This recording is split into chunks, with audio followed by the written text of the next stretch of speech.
इस बीच आपको बता दें कि टिकटॉक की तरफ से भी बयान सामने आ गया है। भारत सरकार ने 59 ऐप्स को बैन करने का जो फैसला लिया है उस पर देखिए टिकटॉक का क्या कहना है। भारत सरकार ने 59 ऐप्स को बैन करने का फैसला लिया है। हम इस आदेश को मान रहे हैं। इसके लिए हम सरकारी एजेंसियों से मुलाकात करेंगे और अपनी सफाई पेश करेंगे। टिकटॉक भारत के कानून का सम्मान करता है। टिकटॉक ने भारत के लोगों का डेटा चीनी सरकार समेत किसी भी विदेशी सरकार को नहीं भेजा है। अगर हमसे ऐसा करने को कहा भी जाता है फिर भी हम ऐसा नहीं करेंगे। टिकटॉक 14 भारतीय भाषाओं में उपलब्ध है और इस पर लाखों करोड़ों यूजर्स हैं, जिनमें आर्टिस्ट, स्टोरी टेलर, टीचर हैं जो अपनी रोजमर्रा की रोजी रोटी के लिए इस पर निर्भर हैं। मेरे साथ रमन कुमार, मेरे सहयोगी जुड़ गया हमारे पॉलिटिकल एडिटर, इस पर और ज्यादा जानकारी के साथ है। रमन, एक तो 59 ऐप कल जो कि बैन किए गए, नई तैयारी है, कुछ और ऐप्स को इसमें जोड़ा जा सकता है। ये कौन कौन से ऐप हो सकते हैं, क्या इसको लेकर के कोई जानकारी है? और ये जो समय अंतरिम आदेश, क्योंकि इसे माना जा रहा है कि बातचीत होगी, लगभग ये तय करने में, फाइनल आदेश आने में सरकार का कोई फैसला कितना वक्त ले सकती है सरकार?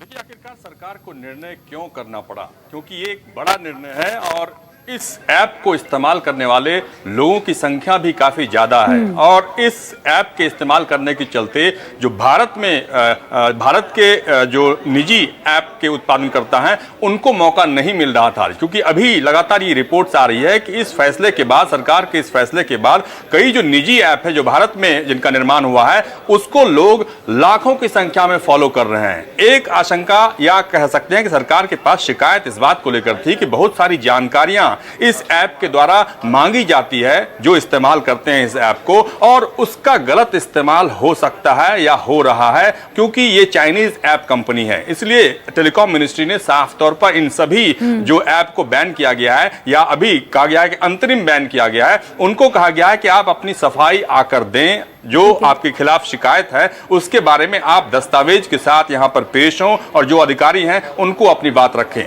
अगर इसके बाद भी उनके खिलाफ कोई सबूत पाया जाता है तो उस अंतरिम को हमेशा के लिए मान्य किया जाएगा कि हमेशा के लिए वो बैन कर दिया जाएगा ऐप। लेकिन अगर अभी तक, जैसा कि आपने टिकटॉक का स्टेटमेंट सुनाया, अगर कोई ऐप यूज करने वाली कंपनी अगर कोई गलत इस्तेमाल नहीं कर रही है, निजी जानकारी को साझा नहीं कर रही है चीन के साथ में या दूसरे देशों के साथ में, तो उनको रियायत मिल सकती है। आपने कहा कि और कौन सी ऐसी कंपनी है, क्योंकि एक देखिए कि गलवान घाटी में जो हिंसक झड़प हुई भारत की सेना और चीन की सेना के बीच में, उसके बाद से देश में चीन विरोधी एक माहौल पैदा हो गया कि चीन के सामानों का बहिष्कार। प्रधानमंत्री का जो मन की बात का कार्यक्रम था उसमें भी उन्होंने कहा था कि अब देश के लोगों को अपने देश में जो निर्माण किया जाता है उसका इस्तेमाल करना चाहिए। लोकल और वोकल, लोकल के प्रति आपको ज्यादा वोकल होना है, इसके बारे में इंश्योर करना है। और इसी के तहत सरकार ने एक बड़ा निर्णय लिया है और आने वाले समय में कई ऐसे निर्णय